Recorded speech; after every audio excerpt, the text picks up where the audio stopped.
자, 오늘 제목은 바울이 깨달은 복음의 비밀입니다.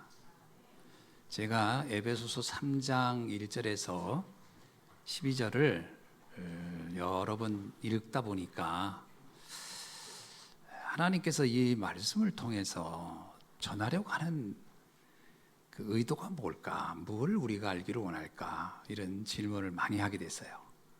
그러는 중에 바울이 깨달았던 그리스도의 비밀, 복음의 비밀을 에베소 성도들이 깊이 알기를 원했구나. 그러면 이거를 이제 대충 알면 어떻게 되겠죠? 그게 바로 에베소 교회의 문제였습니다. 그러니까 복음을 적당히 알거나 대충 알거나 어설피 알면 뭐가 문제냐? 복음의 능력으로 살아가는 게 아니고 내 마음대로 살아가게 되는 거죠. 그러니까 복음은 알지만 복음이 내게 영향을 못 미치는 거예요. 아담과 하와가 하나님의 말씀을 들었습니다. 선악과 먹지 마라. 이거를 확실하게 믿었어야 되거든. 그러니까 대충 들은 거예요. 그러니까 결국 자기의 원래 가지고 있는 생각대로 행동해 버리는 거예요. 그래서 오늘 우리도 말씀을 좀 깊이 깨닫는 시간 되기를 바라고요. 말씀을 여러분에게 그냥 참고사항이 아니라 말씀을 여러분의 인생에 정말 잠언에 나온 것처럼 우리의 길이 되고 우리의 빛이 되고 우리의 등불이 되는 그러한 시간이 되어야 할 줄로 믿습니다. 성경 전체는 어떤 의미에서는 비밀의 책입니다. 사실은 성경은 누구나 읽을 수 있어요. 글을 알면. 그러나 아무나 다 해석하거나 이해하는 건 아니에요. 그래서 성경은 복음을 모르는 사람도, 영적인 걸 모르는 사람도 읽으면 이해되는 게 있습니다. 그렇잖아요. 뭐 남이 이웃것을 탐하지 말라 이런 건 뭐 그냥 읽으면 이해되는 거예요. 근데 성경은 그런 정도 이야기를 하는 건 또 아닙니다. 그거는 더 중요한 걸 설명하기 위한 하나의 여러 가지 그 도구일 뿐이지 그게 핵심은 아니거든요. 성경은 영적인 세계가 깨달아진 사람이 읽었을 때 완전 다르게 보여지는 것이 성경입니다. 자, 성경이 말하고 있는 아주 기본적인 그러나 가장 중요하면서 근원적인 비밀이 있습니다. 이거는 우리가 아예 머릿속에다가 그냥 딱 각인하고서 있어야 되는 겁니다. 그게 뭐냐? 본래 인간에 대한 이해입니다. 본래 인간. 여러분이 내가 어떤 사람이었지라고 하는 거거든요. 이거 굉장히 중요합니다. 본래 인간에 대한 이해가 아주 중요합니다. 본래 인간은 창세기 1장 27절로 28절에 보니까 하나님의 형상으로 창조되었다. 여러분, 인간이 아무리 못나 보여도 그건 우리의 시선이지 하나님의 시선은 다른 겁니다. 그래서 인간은 하나님의 형상대로 창조된 존재다. 인간의 존엄 중에 이거보다 강하게 설명한 건 없어요, 사실은. 그럼 일단 자기 자신에 대해서도 이렇게 해석이 돼야 돼요. 나는 가장 존엄한 존재다. 그렇지 않으면요, 자기를 굉장히 자기가 자기를 굉장히 학대합니다. 그게요 너무나 자연스러워요. 막 자학하고 막 그거 가지고 이제 막 괴로워하고 그러면서 또 타인을 또 그렇게 봐요. 다른 사람도 막 함부로 하는 거예요. 막 함부로. 그러니까 모든 관계가 다 깨지는 거예요, 사실은. 인간이 가장 악해질 때가 언제인지 아세요? 인간이 인간의 가치를 서로 무시할 때입니다. 그래서 인간은요, 사람을 죽여도 한두 명 죽이지도 않아요. 그냥 막 집단 학살을 시키면서도 죄책감도 없는 게 인간이에요. 그러니까 인간이 가장 본질적인 것을 놓쳐버리면 가장 잔인하게 되고 가장 악하게 됩니다. 가장 본질적인 게 인간은 하나님의 형상대로 창조된 존재라는 거. 이게 인간이 절대로 포기할 수 없는, 내가 나 자신을 포기할 수 없고 타인을 볼 때 포기할 수 없는 절대적 가치입니다. 우리가 부모가 자녀들요, 하나님의 형상대로 창조됐다라고 하는 눈으로 보면 자녀도 우리가 함부로 할 수가 없거든요. 이 눈이 없는 사람이 자녀를 자기 소유물로 여기고요, 자기 감정 쓰레기통으로 여기고 함부로 대하고 어떤 학대도 하고 그렇게 하는 겁니다. 사실은 우리가 생각할 때 왜 저러지 하지만, 왜 저러지 하는 건 그 사람의 성격인 것 같죠? 아닙니다. 본질로 들어가 보면 인간에 대한 가치를 아예 인정하고 있지 않은 거예요. 사실은 무시무시한 겁니다. 이게 인류 역사의 비극은 여기서 시작된 거예요. 사실은 왜 사람을 노예로 만들고 왜 그렇게 사람을 학살하고 죽이고 그럽니까? 왜 국가와 국가의 싸움은 정당하다고 시키고 사람을 함부로 죽여도 그걸 정당하다고 합니까? 그 기본이 뭐가 있죠? 인간에 대한 가치에 대한 중요성을 모르고 있는 거예요. 성경은 이거를 선언하고 있습니다. 가장 중요한 거예요. 하나님이 형상대로. 자, 옆 사람한테 다시 한번 얘기해봐요. 당신은 하나님의 형상을 가졌습니다. 시작.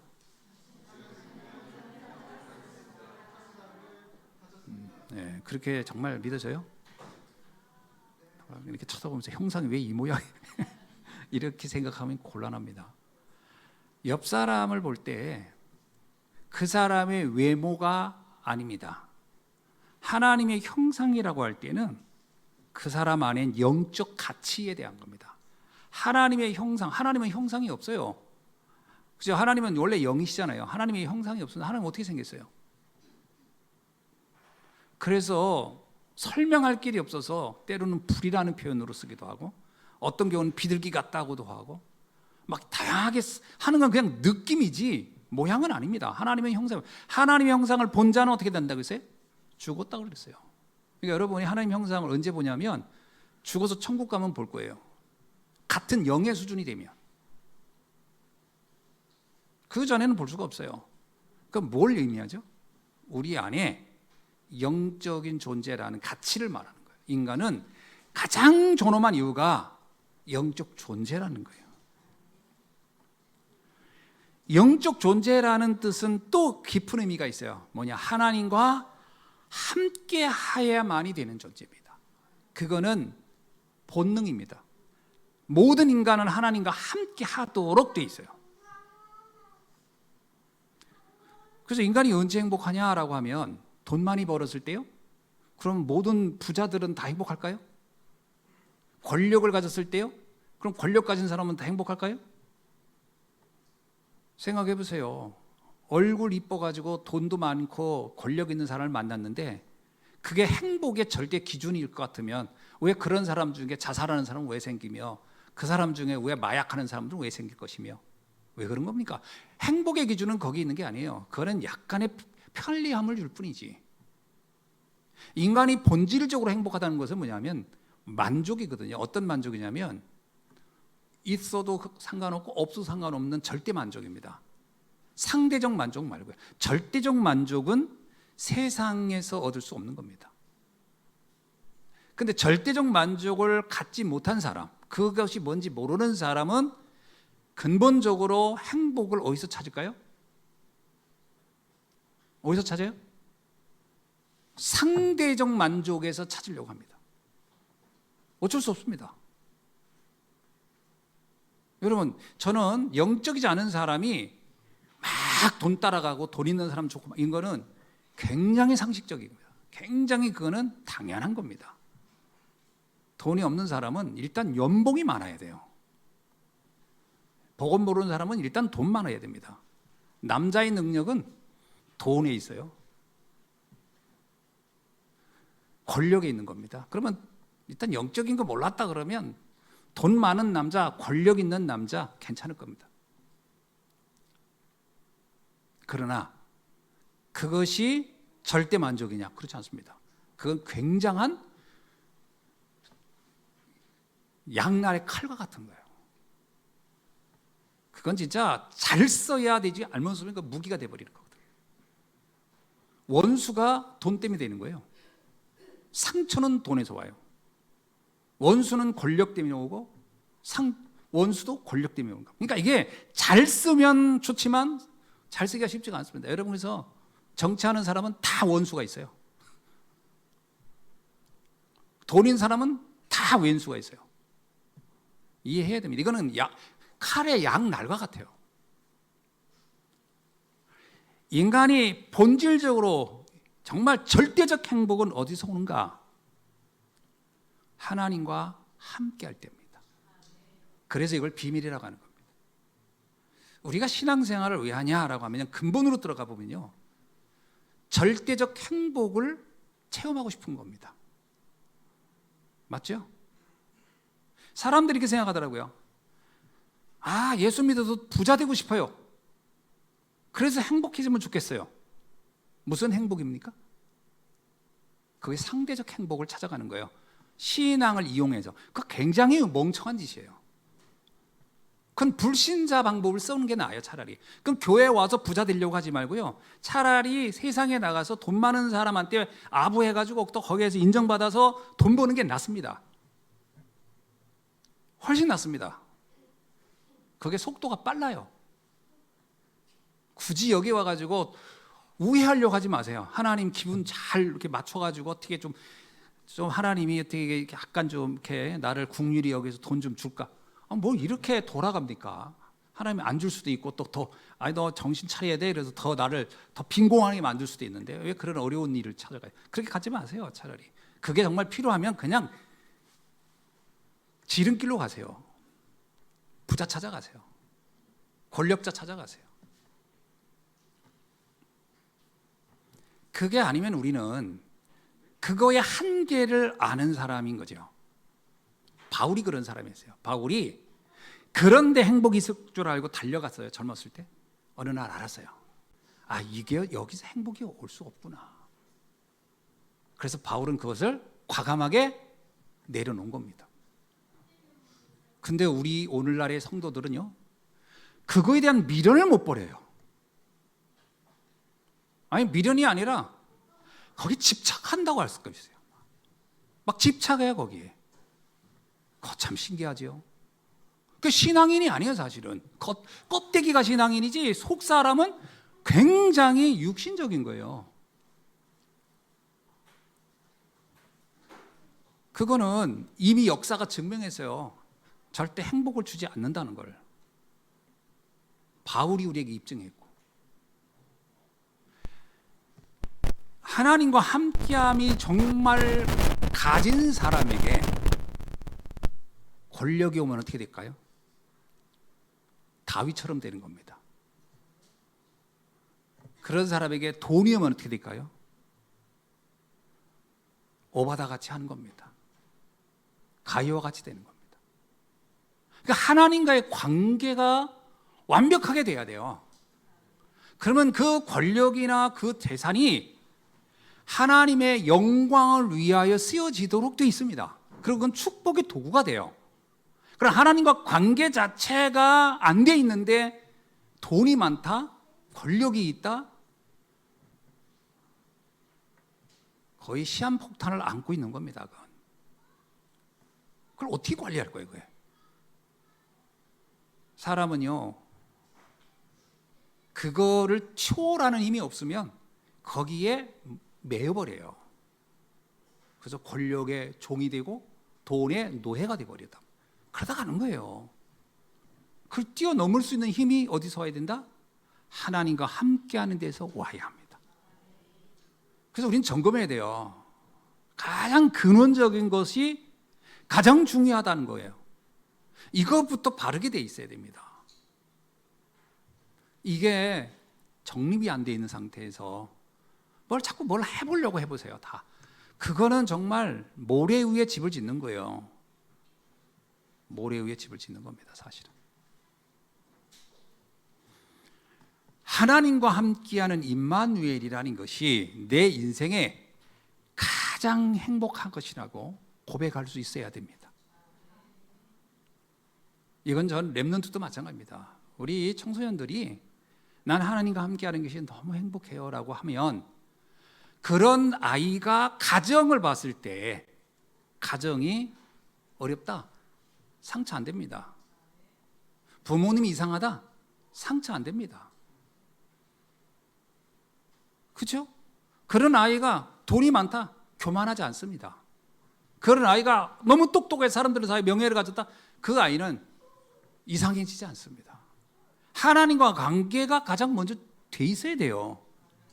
이게 안 되면 나머지는요 다 독이 됩니다.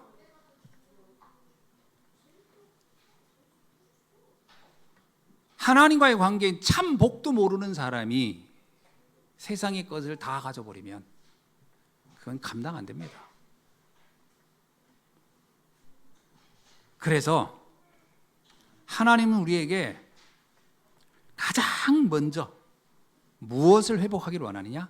하나님과의 관계 회복하기를 원하는 거예요. 그래야 거기서부터 나머지가 제 자리를 찾아가는 겁니다. 그래서 우리는 점검해야 돼요. 난 하나님 때문에, 내가 하나님과 함께하는 것이 얼마나 행복한가. 난 그것이 정말 나에게 너무 기쁘고 감사하고, 하박국 선지자의 고백처럼 아니 내가 다른 거 없으면 어떠냐, 외양간에 좀 송아지가 없으면 어떻고, 과일이 없으면 어떻고, 소출이 없으면 어떠냐, 구원의 하나님으로 나는 기쁘고 또한 기쁘다, 이런 고백이 되어져야 나머지가 거기에 응답으로 나타나기 시작하는 겁니다. 사실 성경은 그걸 계속 얘기하는데 우리는 그걸 자꾸 외면하고 싶은 거예요. 왜냐? 급해. 그리고 그거는 너무 더디 오는 것 같아. 그리고 그 맛을 본 적도 없어.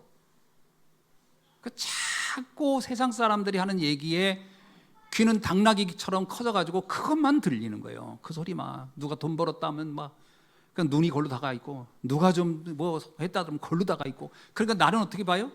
나는 한없이 초라하고 내가 받은 축복은 아무것도 없고, 그리고 그 눈을 가지고 집을 보거나 부모를 보거나 자녀를 보면 뭐예요? 한없이 무능하고, 그러니까 살 맛도 안 나는 거예요.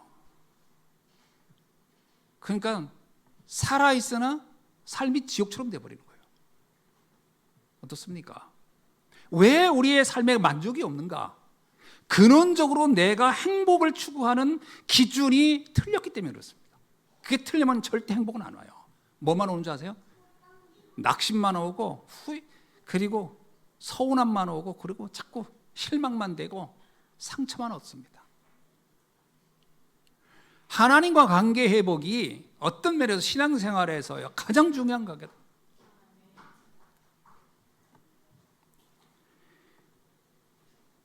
이 부분을 타고 들어온 게 사단입니다. 사단이 아담과 하와에게 뭐라 했냐면 있어요. 야, 하나님과 함께하는 거 그렇게 중요하지 않아. 야, 너 지금 당장 네 하고 싶은 거 있지? 네가 갖고 싶은 거 있지? 그거 네가 노력해서 가지면 돼. 보암직하고 먹음직하고 탐스럽게 이렇게 만들어버려요. 그게 사단의 메시지입니다. 네 하고 싶은 대로 해. 그러면 행복이 올 거야. 그래서 아담과 하와가 우리하고 별반 다를 수 없는 게, 아담과 하와도요 그 말에 그렇구나, 그리고 하나님과 관계를 아무 의미 없는 거로, 아무런 가치가 없는 거로, 하나님은 있거든요. 네가 나를 떠나면 네 삶은 정령 죽을 것이다. 네 삶은 죽어질 거다. 넌 희망이 없을 것이다. 살아있는 거나 살아있으나 사실은 넌 죽은 삶이 될 거다. 그게 선악과를 건드렸을 때 오는 결과라고 얘기했거든요. 아담과 하와는 그 말이 와닿지 않았어요. 그게 감동이 안 돼요. 나는 내 마음대로 할래. 내가 하고 싶은 거, 내가 갖고 싶은 거, 내가 추구하고 싶은 거 난 다 해볼 거야. 그랬습니다. 성경은 이것을 원죄라고 합니다. 원죄는 그래서요, 우리가 어떤 잘못을 저지른 거에 대한 결과가 아닙니다. 행위의 결과가 아니고요. 원죄는 내가 하나님을 떠난 그 상태를 말하는 겁니다. 원죄는 상태에 관한 얘기지 행위에 관한 얘기가 아니에요. 잘 보셔야 됩니다. 많은 사람들은 자꾸 내가 뭘 잘못해서 그런가 싶으면 아닙니다. 내가 어떤 행위를 한 게 아니라 선택을 잘못한 거예요. 어떤 선택을 했죠? 하나님 없는 삶을 선택한 거예요. 우리의 죄는 거기서 오는 겁니다. 하나님 없는 삶을 내가 만족한다. 성경은 그것을 원죄라고 하는 겁니다. 그리고 그 원죄는 결과가 뭐라고 했어요? 그 죄의 결과는 사망이라고 얘기했습니다. 그건 똑같습니다. 하나님도 얘기했어요. 네가 나를 떠나면 죽을 것이다. 성경도 말했어요. 죄의 결과는 사망이다. 같은 말이잖아요. 예를 들면 물고기가 물을 떠나면 당장은 살아있는 것 같으나 곧 죽잖아요. 근원을 떠났으니까. 그래서 물 떠난 물고기를 생선이라고 합니다. 명칭이 달라져요. 생선이 되는 겁니다. 물속에 있으면요, 상어는 어마어마합니다. 인간도 감히 덤비지 못해요. 근데 물 밖에 나오는 순간 상어도 생선이 됩니다. 아무 힘이 없어요. 나무가 땅속에 뿌리를 내리면 어떤 나무는 1000년도 갑니다. 계속 자연분을 빨아들이기 때문에. 근데 나무가 땅속에서 빠져나오면 어떻게 되죠? 고목이 됩니다. 곧 죽어요. 모든 생명의 근원이 땅속에 있었기 때문에 빠져나오는 순간 나무는 죽습니다. 물고기는 물을 떠나는 순간 죽어요. 그거를 나무에게는 그게 원죄예요. 물고기에도 그게 원죄예요. 물고기가 다른 물고기를 괴롭힌 게 원죄가 아니고 그게 원죄이니까요. 근원이 바뀌어버린 거예요.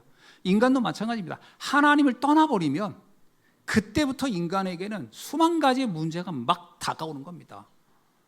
하나님을 떠나면 단지 하나님 떠나서 이 얘기가 아니라 하나님 잘 모르는데 이 얘기가 아니라니까요. 떠나는 순간 모든 기준, 판단 이것이 다 바뀌는 겁니다. 사람을 보는 거, 사건을 보는 거, 문제를 보는 거 다 바뀌는 겁니다. 어떻게 해요? 아까 얘기했잖아요. 상대적인 기준으로 모든 것은 육신적인 거로 보게 되는 겁니다. 그럼 보세요. 그걸 눈으로 사람을 보세요. 그걸로 가지고 우리의 가정을 보세요. 그 눈으로 가지고 직장을 보세요. 그 눈을 가지고 사람을 보세요. 동료를 보세요. 그 눈을 가지고 세상을 보세요. 세상은 전쟁터가 되는 겁니다.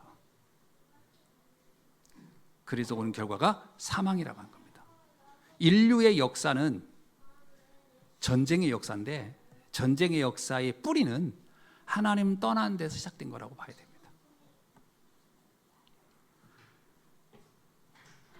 이것을 성경은 근본 문제라고 하는 겁니다. 그래서 이 근본 문제란 말은 성경을 이 영적인 관점을 가지고 자세히 보지 않으면 절대 이해될 수 없는 문제예요. 근데 이 근본 문제를 약간은 동화적으로 설명해 놓은 거죠. 뭐 선악과 아담과 하와 뱀이 와서 이렇게 유혹, 이걸 그 전체적인 이야기의 스토리로 보면 약간은 동화적인 거지만 그 본질로 가보면은 이것은 영적 비밀입니다. 굉장한 이야기를 하고 있는 거거든요. 사람들은 이거를 보는 눈이 없다는 겁니다.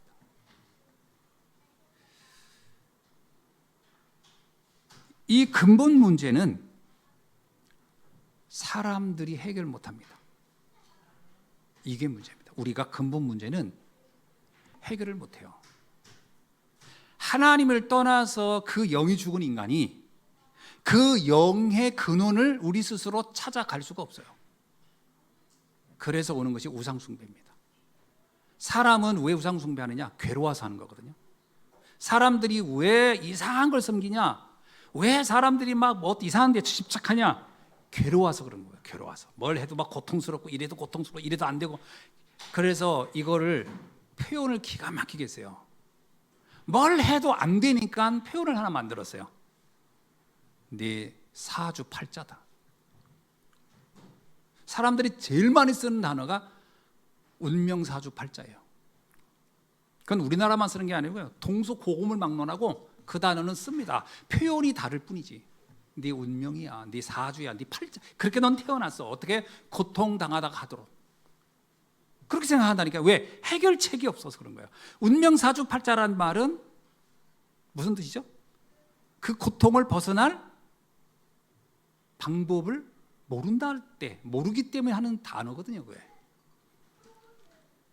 알면 그 말 안 쓰죠. 아니, 벗어나는 방법을 아는데 누가 사주팔자라고 합니까? 벗어나면 되는데. 모르니까 그 말을 쓰는 거거든요.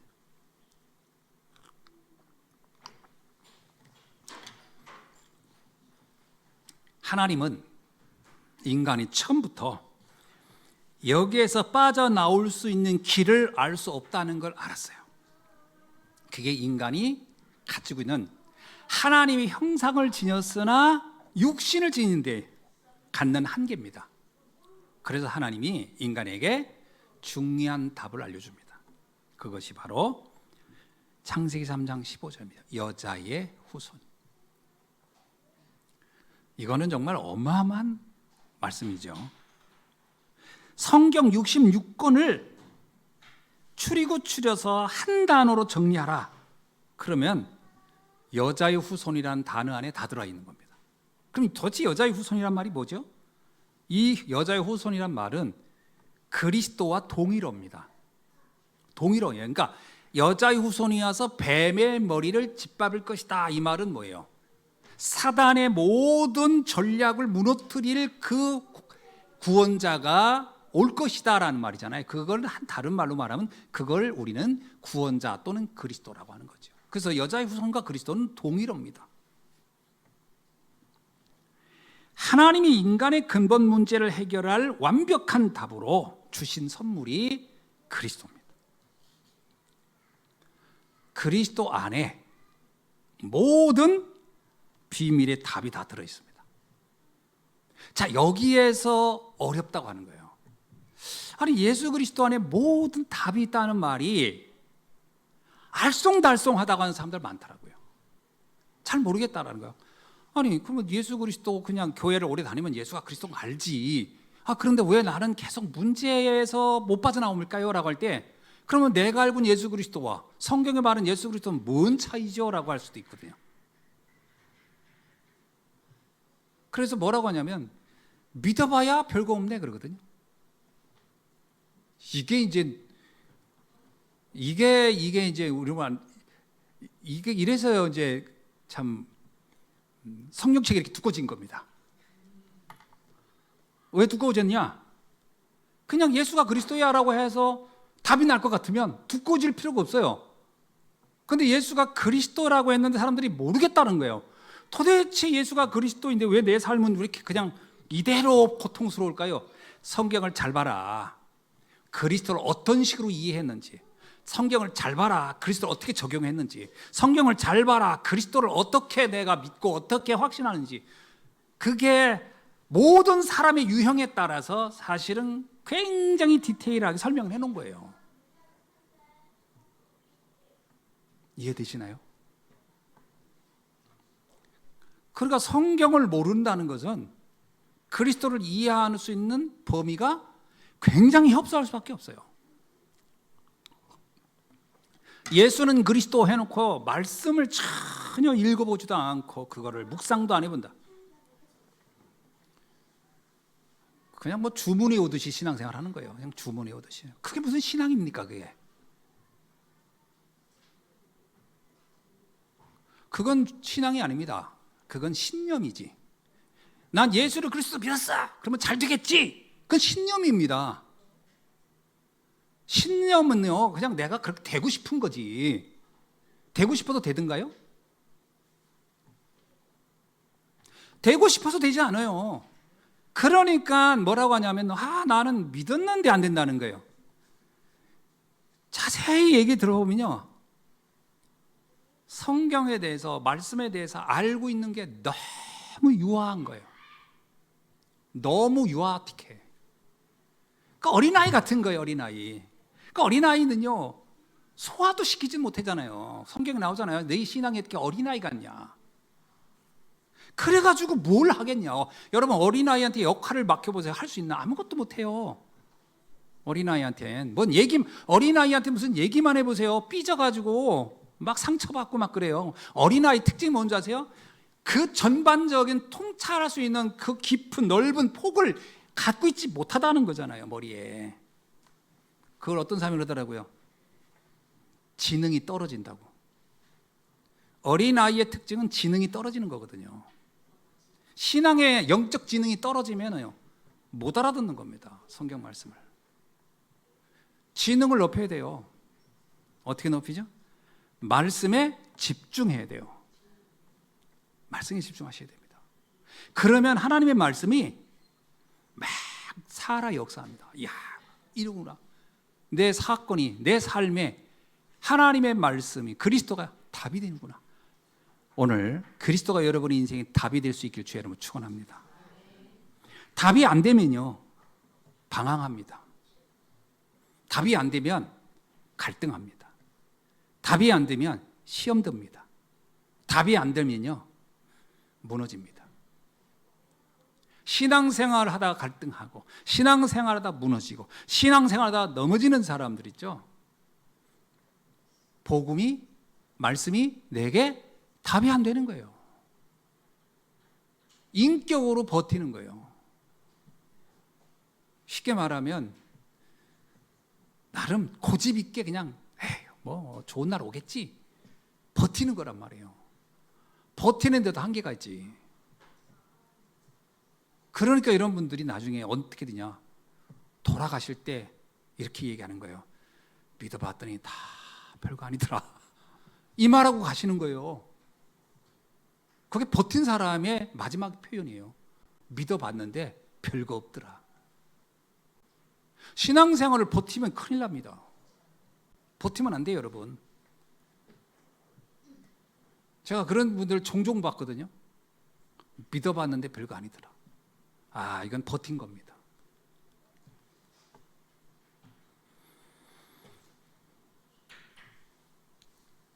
골로새서 1장 26절 27절에 보니까 말씀이 이렇게 되어 있어요. 이 비밀은 만세와 만대로부터 감췄던 것인데 이제는 그의 성도들에게 나타났고 하나님이 그들로 하여금 이 비밀의 영광이 이방인 가운데 얼마나 풍성한지 알게 하려 하심이라. 이 비밀은 너희 안에 계신 그리스도니 곧 영광의 소망이니라. 만세와 만대로부터 감추었던 비밀인데 그걸 뭐라고 얘기하냐? 바울은 그게 바로 그리스도라는 거예요. 이게 그리스도라는 거예요. 그러니까 성경상의 최고의 비밀이 뭐냐? 사실은 그리스도입니다. 그래서 성도들이 의외로 가장 잘 알 것 같은데 가장 잘 모르는 것도 어쩌면 그리스도입니다. 언뜻 보면 잘 알고 있는 것 같아. 근데 자세히 보면 몰라. 왜 그러죠? 그리스도는 비밀이 애당초. 예수님 제자들이 3년을 따라다녔어. 누구를요? 예수님을. 그럼 3년을 따라다니면 예수님을 잘 이해했어야 되잖아요. 이해했던가요? 이해를 못했어요. 비밀이기 때문에. 그 중에 가룟 유다는요, 아니구나. 그리고 무너져 버렸어요. 3년을 옆에서 따라다니고 기적도 보고 표적도 보고 메시지도 들었는데 결론이 뭐냐? 아니네. 이렇게 낸 게 가룟 유다예요. 나머지 제자들은 긴 것 같기도 하고 아닌 것 같기도 하고, 도마 같은 경우가 그랬거든요. 긴 것 같기도 하고 아닌 것 같기도 하고. 그리스도에 대한 이해가 약해지면 그렇게 다 갈등하고 무너지고 떠나가고 그렇게 되는 겁니다. 그리스도인 이해가 다입니다, 사실은.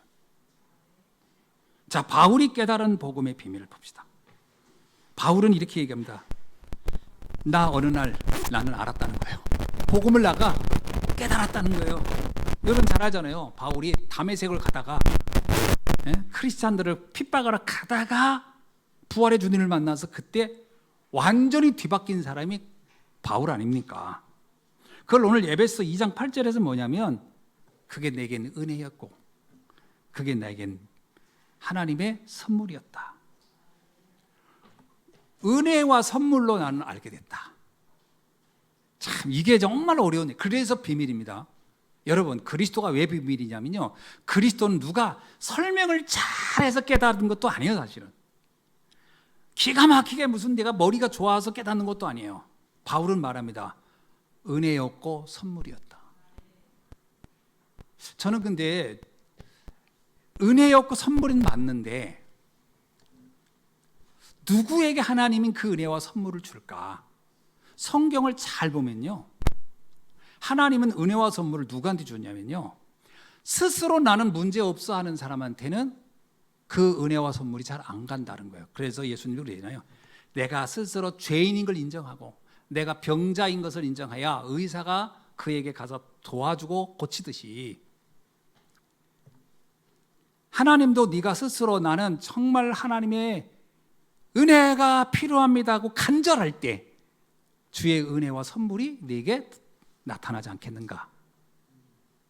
전 바울이라는 사람이요, 무모한 사람이고 극악무도한 사람이 아니고 그는 갈급한 사람이었어요. 그는 이 나의 이 답답함이, 내 인생에 이런 해결되지 않는 문제가 도대체 뭐냐, 나에겐 왜 절대적 행복이 내겐 왜 없나, 나는 권력도 있고 성공도 예비되어 있고 돈도 많고 다 돼 있는데 왜 나는 이거 가지고는 행복하지 않을까, 왜 나는 이것이 만족이 안 될까? 정말 하나님이 살아계시다면 도대체 이거의 답이 뭘까? 그는 영적인 질문이 굉장히 많았던 사람이거든요. 그에게 하나님은 은혜를 주었고 그에게 선물로 복음을 깨닫게 해줬다. 저는 이 질문이 있어야 된다고 봅니다. 그 의심할 필요가 없는데 좀 약간 믿고 맡겨야 되는데 한 곳에 계속 의심이 있을 수가 있단 말이에요. 우리가 복음을 들을 때도 그렇습니다. 이래가지고 우리가 되겠나 이거, 이래가지고 이거 어느 세월에 이거 안 돼, 다른 데 알아봐야 돼. 그리고 이제 보따리 싸가지고 돌아다니는 거예요. 이제 여기도 가보고 저기도 가보고 계속 돌아다니는 거예요. 이제 그러면 정말 제가 보기에는 심각합니다.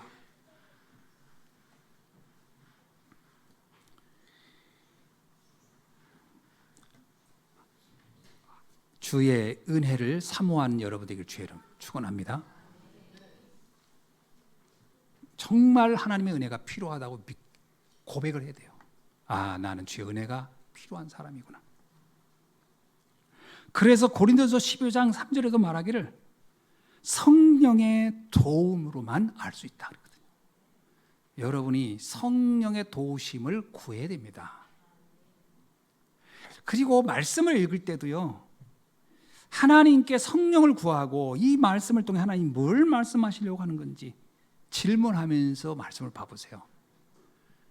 하나님의 말씀이 여러분에게 살아 역사하기 시작하면서 인생의 놀라운 변화가 시작될 것입니다. 그리고 이 복음은 유대인에게 국한된 게 아니에요.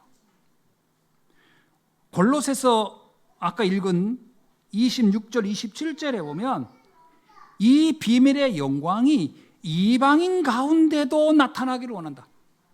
이 복음은요, 어떤 특정인에게만 국한된 게 아니라는 거예요. 여러분, 우리가 생각할 때 잘못하면 이래요. 저건 모세니까, 바울이니까, 이스라엘 누구니까. 아닙니다. 우리의 가장 큰 편견 중에 하나 또 뭐냐면, 나에게 그게 오겠어? 마치 이 복음은 어떤 특정인들에게만 국한된 거라는 희한한 착각을 또 해요. 사람들이.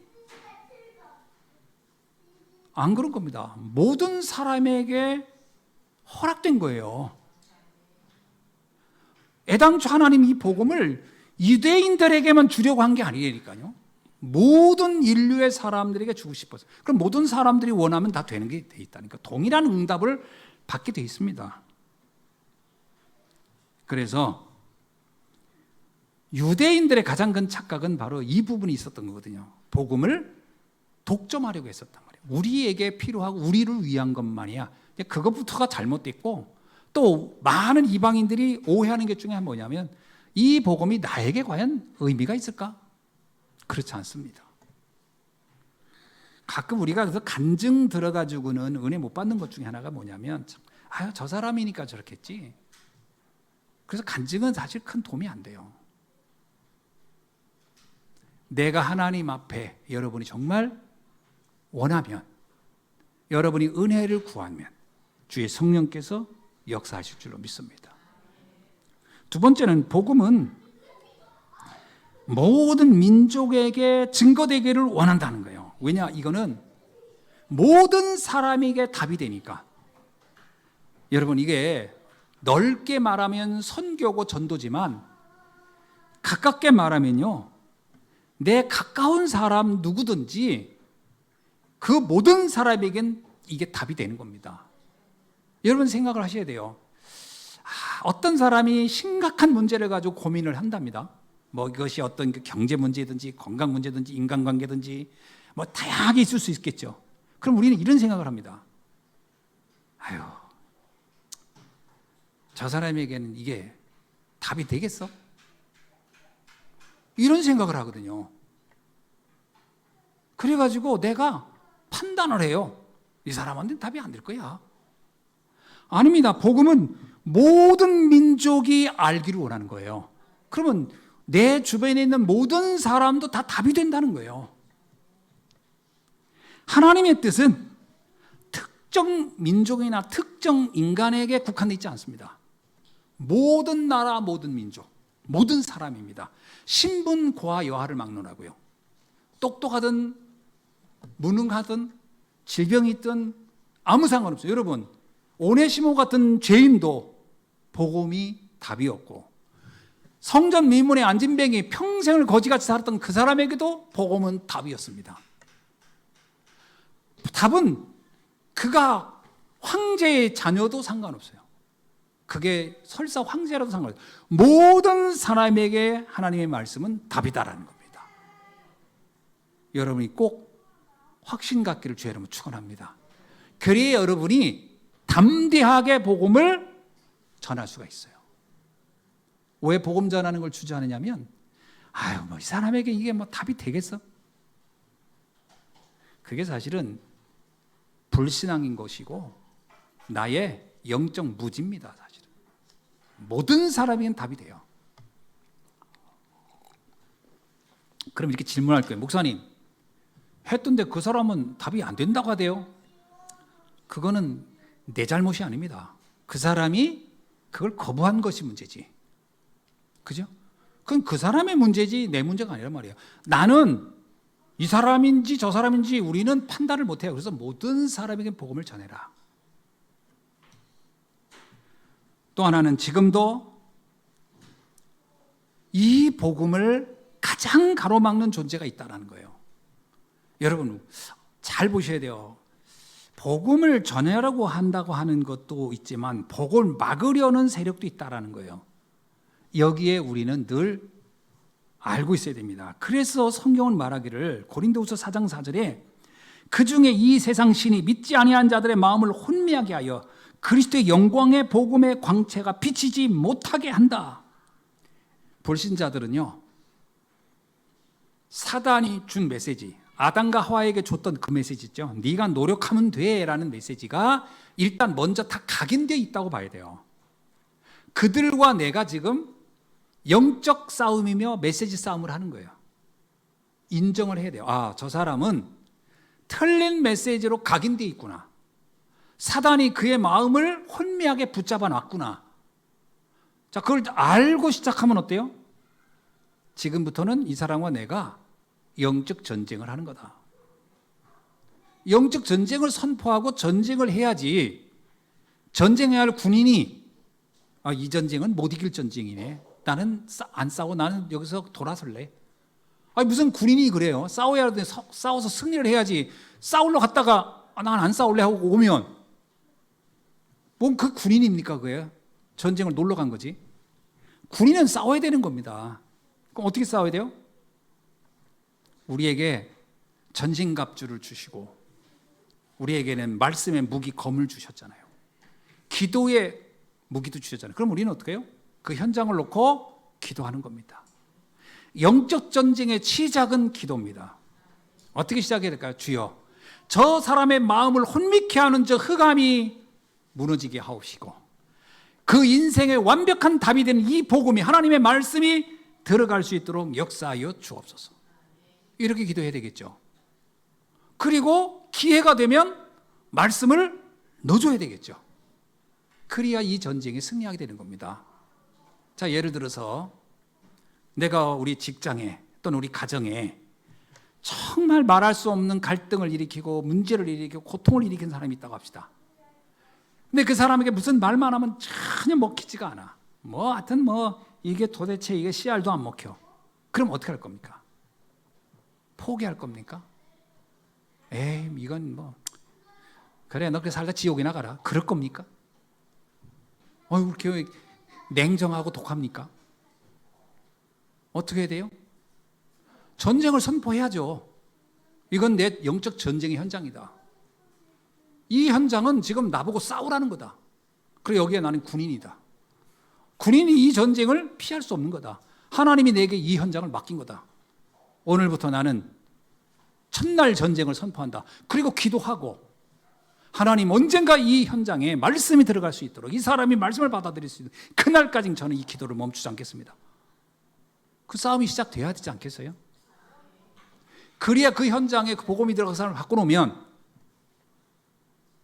어느 날 보면 어떻게 사람이 이렇게 바뀌었지? 그래서 그곳에 하나님의 나라가 임하게 되는 겁니다. 하나님의 나라는 전쟁의 승리가 되었을 때 오는 결과물이잖아요. 그런데 전쟁을 두려워하고 피하면 하나님 나라가 거기 임하겠어요? 아니지. 사단이 이미 거기 득세하고 있는데. 여러분은 영적 전쟁을 하는 군인이란 말이죠. 맞습니까? 여러분 관광객이 아니에요. 지금 우리 신앙은 관광객이 아니라니까. 우리는 무슨 저기 유람하는 게 아니에요. 우리는 영적 전쟁을 하는 군사라고요. 우리에겐 하나님이 그 무기를 줬어요. 첫 번째 무기는 기도요. 두 번째는 말씀이라는 무기를 줬단 말이에요.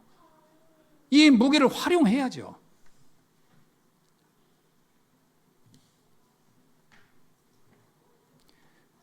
그래서 여러분이 가는 현장을 다 바꿔내기를 주의 이름으로 축원합니다.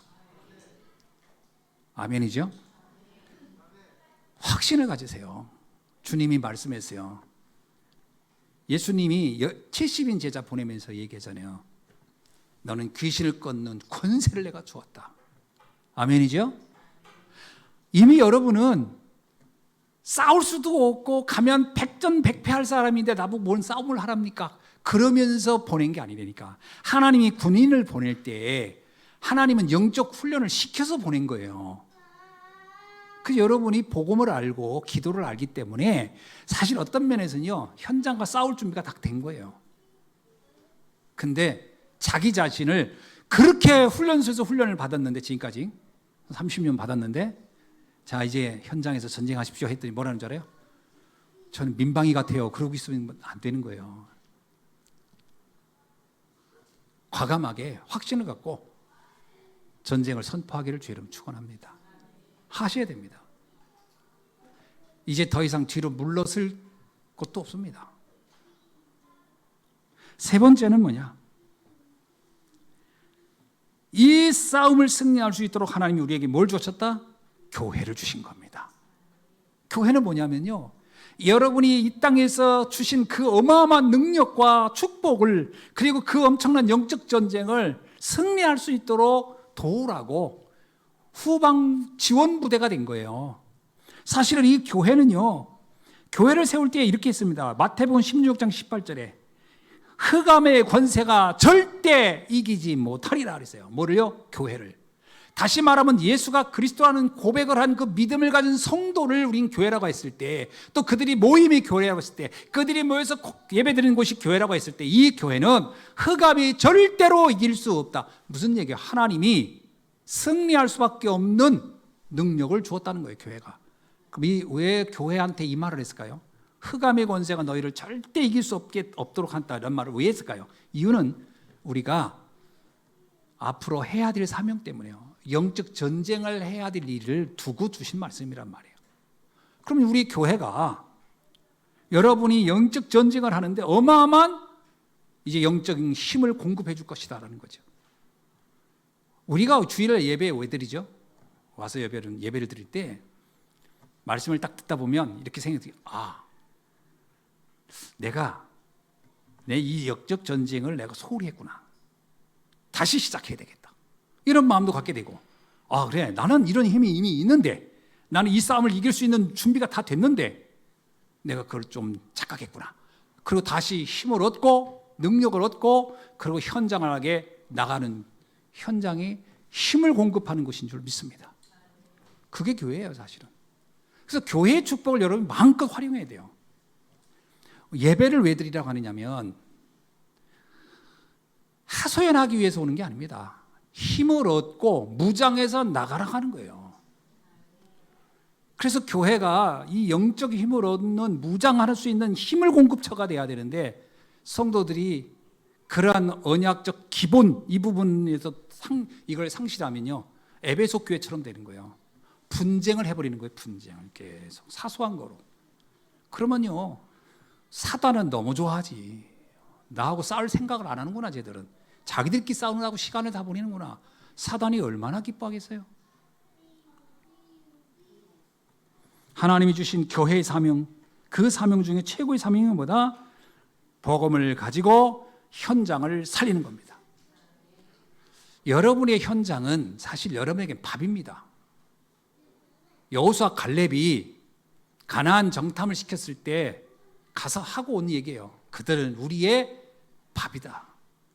아무것도 두려울 게 없다. 가서 보니까 이미 그들을 보호자는 이미 떠났고 그건 아무것도 아니더라. 하나님이 우리와 함께함으로 우리는 현장을 얼마든지 정복할 수 있다. 그게 여호수아 갈렙의 선포였거든요. 그게 우리 성도들의 선포해야 돼요. 그런데 나머지 10명이 와서 뭐라 했냐면요, 그들은 너무 강대하고 우리는 메뚜기 같습니다. 누구 말이 맞아요? 우리는 어떤 신앙생활을 하고 있나요? 세상을 보면서 세상은 너무 크고 대단하고 어마어마하고, 뭐 때문에 봤죠? 이 사람은 하나님의 능력을 본 게 아니에요. 세상 사람들의 그 규모를 본 거란 말이에요. 그러니까 겁을 덜컥 나버렸어요. 그럼 전쟁 못하지. 10명의 정탐꾼은 전쟁을 포기한 겁니다. 아예. 우리가 지금 이 영적 전쟁을 포기할 거냐? 세상이 너무 커 보여가지고. 아니면 2명의 여호수아 갈렙처럼, 아닙니다. 이 세상을 우리가 얼마든지 정복할 수 있고 변화시키고 하나님 나라를 만들 수 있습니다. 담대하게 선언하고 나갈 것인가? 결단하셔야 됩니다. 하나님은 여러분이 현장을 정복할 수 있는 여호수아 갈렙의 응답을 이미 주신 줄로 믿습니다. 자, 그렇다면 이제 우리에게 남은 사명이 뭐냐? 이러한 비밀을 알 수 있는 후대를 세우는 거예요. 우리 후대들도 우리와 같은 이 눈을 뜨게 만들어줘야 돼요. 지금 우리 후대들이 아까 서론에서 얘기했습니다만 세상을 보면요, 아이들이 다 겁을 먹고 있어요. 세상은 너무 어마어마해. 야, 똑똑한 놈도 많아, 돈 많은 놈도 많아, 잘난 놈도 많아. 나는 메뚜기 같아. 우리 랩런트들을 내가 얼굴 표정을 딱 보면요, 그 10명의 정탐꾼들이 했던 말하고 거의 비슷해요. 나는 메뚜기입니다. 저들은 강대합니다. 그래서 저는 아무 의욕이 없습니다. 지금 이런 상태가 되고 있다니까요. 그 아이들이 너 꿈이 뭐냐 그랬더니, 제가 메뚜기인데 무슨 꿈이 있겠어요. 이러고 있단 말이에요, 지금. 이거를 완전히 바꿔놔야 돼요. 아니다, 너는 그들을 정복할 수 있는 군사다. 이미 하나님은 그 능력을 주었다. 도전해야 된다. 말씀을 맺습니다. 참된 가치를 알고 누리자라는 것. 첫 때가 뭐냐? 내가 받은 복음의 축복의 가치 확인해야 됩니다. 이거부터 먼저 확인해야 돼요. 내가 받은 복음의 가치가 얼마나 어마어마한 건지. 사망에서 생명으로 옮긴 겁니다. 마귀의 자녀였다 하나님 자녀가 된 겁니다. 그죠? 이거 어마어마한 거 아닙니까? 이건 수천 금을 주어도 살 수 없는 축복이 이미 우리에게 온 거예요. 두 번째, 내게 주신 사명의 가치를 발견해야 돼요. 우리는 모든 사람을 살릴 수 있는 사명을 준 거예요. 여러분은 상처나 받고 무너지고 맨날 한숨만 하시고 실망하고 낙심하고 이럴 사람이 아니에요. 여러분은 모든 사람을 살릴 사명자다. 아멘이죠? 우리가 남길 열매가 있어요. 우리의 후대의 열매. 그래서 여러분이 볼 때 우리 후대들을 가장 가치 있는 사람으로 앞으로 그런 제자로 세우는데 마음을 담으셔야 됩니다. 오늘 이 말씀이 여러분에게 답이 되는 날이 되기를 주의 이름으로 축원합니다. 기도하겠습니다. 하나님 감사합니다. 오늘 바울의 깨달았던 복음의 비밀을 우리 성도님들도 그대로 깨닫게 하여 주셔서 세상을 향하여 담대하게 나갈 수 있도록 역사하여 주옵소서. 12명의 정탐꾼 중에 2명의 여호수아 갈렙 같은 눈을 열게 하여 주시고 그 여호수아 갈렙이 가졌던 그 고백을 하게 하여 주셔서 세상을 능히 정복하고 살릴 수 있는 전도자임을 깨닫게 하옵소서. 오늘 또 우리에게 말씀으로 다시 한번 나의 낙심됐던 마음을 일으켜 세우시고 여러 가지 혼란했던 마음을 회복시켜 주시고 다시 한번 나를 일으켜 세워주신 주님을 찬양합니다. 오늘 주신 말씀을 붙잡고 이제는 모두를 살리는, 그러면서 가장 먼저 내가 힘이 넘쳐나는 영적 힘의 주인공으로 승리할 수 있도록 역사하여 주옵소서. 살아계신 주 예수 그리스도의 이름으로 기도하옵나이다. 아멘.